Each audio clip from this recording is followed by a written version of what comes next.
Assalamualaikum warahmatullahi wabarakatuh. Salam sejahtera untuk kita semua. Kami dari kelompok 8 akan mempresentasikan hasil kerja kami. Tetapi sebelum itu, izinkan kami untuk memperkenalkan diri. Yang pertama ada Leni Hasimawarti, yang kedua ada saya Sulaiman Fadli, dan yang ketiga ada Zaria Amalia Puspitasari. Topik yang akan kita bahas adalah ciri-ciri prosodi atau suprasegmental dalam bahasa Indonesia. Dalam ciri-ciri prosodi ini meliputi nada, tekanan, durasi, jeda, dan intonasi. Yang pertama, nada. Berdasarkan buku Mas Nur Musli dalam penuturan bahasa Indonesia, tinggi, rendahnya nada atau suara tidak fungsional atau tidak membedakan makna. Bisa dilihat di sini terdapat contoh aku membaca buku. Nah, ketika diucapkan dengan nada yang tinggi, sedang, ataupun rendah, maknanya akan sama saja. Bahkan ketika diucapkan seperti orang bernyanyi, maka maknanya sama saja ketika diucapkan secara biasa. Dan begitu juga dalam tingkatan lingual yang lebih besar, seperti frase, klausa, dan kalimat. Oleh karena itu, nada dalam bahasa Indonesia tidak fonemis. Walaupun demikian, bukan berarti nada itu tidak ada dalam bahasa Indonesia, karena hal ini disebabkan oleh adanya faktor ketegangan pita suara, arus udara, dan posisi pita suara ketika bunyi itu diucapkan. Makin tegang pita suara yang disebabkan oleh kenaikan arus udara dari paru-paru, maka makin tinggi pula nada bunyi tersebut. Begitu juga posisi pita suara. Pita suara yang bergetar lebih cepat akan menentukan tinggi nada suara ketika berfonasi. Nah, sama seperti penjelasan Mas Nur Musli, Abdul Cair menjelaskan bahwa nada atau pitch berkenaan dengan tinggi rendahnya suatu bunyi. Nah, bila suatu bunyi segmental diucapkan dengan frekuensi getaran yang tinggi, tentu akan disertai dengan nada yang tinggi pula. Dan sebaliknya, kalau diucapkan dengan frekuensi getaran yang rendah, tentu akan disertai juga dengan nada yang rendah. Bisa dilihat di sini terdapat tangga nada. Jika membahas nada tentu tidak jauh dari musik. Dalam dunia musik terdapat tangga nada yang membedakan tingkatan nada dari yang paling rendah sampai yang paling tinggi. Jika dilihat di sini ada do, re, mi, fa, sol, la, si, do, dan semakin rendah nada, maka angkanya semakin kecil, dan semakin tinggi nada, angkanya akan semakin besar. Nah, begitu juga dalam ciri-ciri prosodi. Mas Abdul Cair menjelaskan bahwa nada rendah ditandai dengan angka 1, nada sedang ditandai dengan angka 2, nada tinggi ditandai dengan angka 3, dan nada sangat tinggi ditandai dengan angka 4. Pada slide selanjutnya saya akan menjelaskan mengenai tekanan. Berbeda dengan nada, tekanan dalam tuturan bahasa Indonesia berfungsi membedakan maksud dalam tataran kalimat sintaksis, tetapi tidak berfungsi membedakan makna dalam tataran kata leksis. Dalam tataran kalimat, tidak semua kata mendapatkan tekanan yang sama. Hanya kata yang dipentingkan atau dianggap penting saja yang mendapatkan tekanan aksen.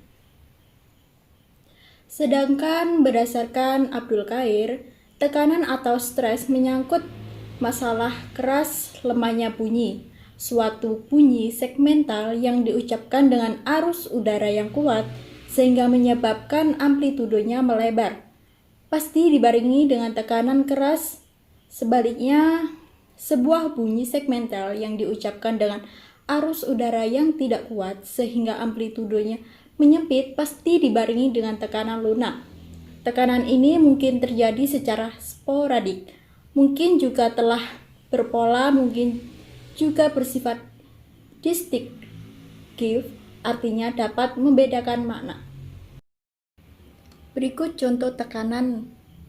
Yang pertama, kemarin teman saya menyimpan di bank. Yang kedua, kemarin teman saya menyimpan uang di bank. Yang ketiga, kemarin teman saya menyimpan uang di bank. Yang keempat, kemarin teman saya menyimpan uang di bank.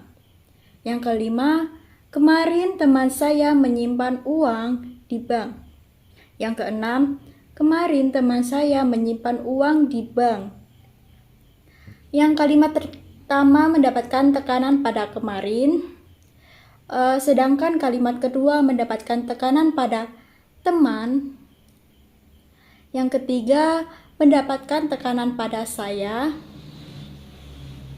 Yang keempat mendapat tekanan pada kata menyimpan. Yang kelima mendapat tekanan pada kata uang. Dan yang terakhir, keenam mendapat tekanan pada di bank. Yang selanjutnya lagi, saya akan menjelaskan mengenai durasi. Tidak jauh berbeda dengan tekanan. Durasi atau panjang pendek ucapan dalam bahasa Indonesia tidak fungsional dalam tataran kata, tetapi fungsional dalam tataran kalimat. Dalam tataran kata, silaba pertama pada kata jatuh diucapkan pada panjang, yaitu jatuh. Bermakna sama ketika kata diucapkan panjang pada silaba kedua, jatuh. Atau diucapkan panjang pada kedua silabanya, jatuh.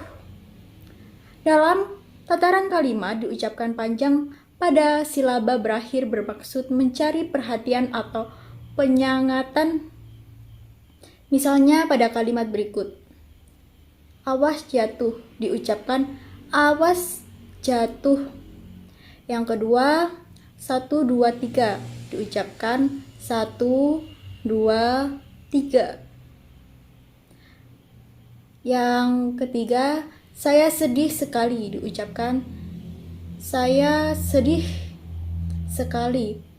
Yang keempat, dia sangat perhatian padaku diucapkan dia sangat perhatian padaku. Sedangkan Abdul Qair menjelaskan durasi berkaitan dengan masalah panjang pendeknya atau lama singkatan suatu bunyi diucapkan. Tanda untuk bunyi panjang adalah titik 2 di sebelah kanan bunyi atau tanda garis kecil di atas bunyi segmental. Dalam bahasa Indonesia, durasi ini tidak bersifat fonemis, tidak dapat membedakan makna kata. Jeda. Jeda atau kesenyapan ini terjadi di antara dua bentuk linguistik, baik antar kalimat, antar frase, antar kata, antar morfem, antar silaba, maupun antar fonem. Jeda di antara dua bentuk linguistik yang lebih tinggi tatarannya, lebih lama kesenyapannya bila dibanding dengan yang lebih rendah tatarannya. Jeda antar kalimat lebih lama bila dibanding dengan jeda antar frase. Jeda antar frase lebih lama bila dibanding dengan jeda antar kata. Begitu juga seterusnya. Dalam bahasa Indonesia, jeda ini terasa lebih fungsional bila dibanding dengan suprasegmental yang lain. Coba perhatikan dua contoh berikut ini. Yang pertama, anak pejabat yang nakal itu telah di meja hijaukan. Yang kedua, anak pejabat yang nakal itu telah di meja hijaukan. Dengan perbedaan jeda yang agak lama antara anak dan pejabat pada kalimat 1 dan antara pejabat dan yang pada kalimat 2, makna kalimat itu berbeda. Pada kalimat 1, yang nakal adalah pejabat, sedangkan pada kalimat 2, yang nakal adalah anak pejabat. Sementara itu, Abdul Qair menjelaskan, jeda atau persendian berkenaan dengan hentian bunyi dalam arus ujaran. Disebut jeda karena adanya hentian itu, dan disebut persendian karena di tempat perhentian itulah terjadinya persambungan antara dua segmen ujaran. Jeda ini bersifat penuh atau bersifat sementara. Biasanya dibedakan adanya sendi dalam dan sendi luar. Intonasi, berbeda dengan nada, intonasi dalam bahasa Indonesia sangat berperan dalam pembedaan maksud kalimat. Bahkan, dengan dasar kajian pola-pola intonasi ini, kalimat bahasa Indonesia dibedakan menjadi kalimat berita atau deklaratif, kalimat tanya atau interrogatif, dan kalimat perintah atau imperatif. Pola variasi nada dalam intonasi kalimat bisa dilambangkan dengan angka atau garis.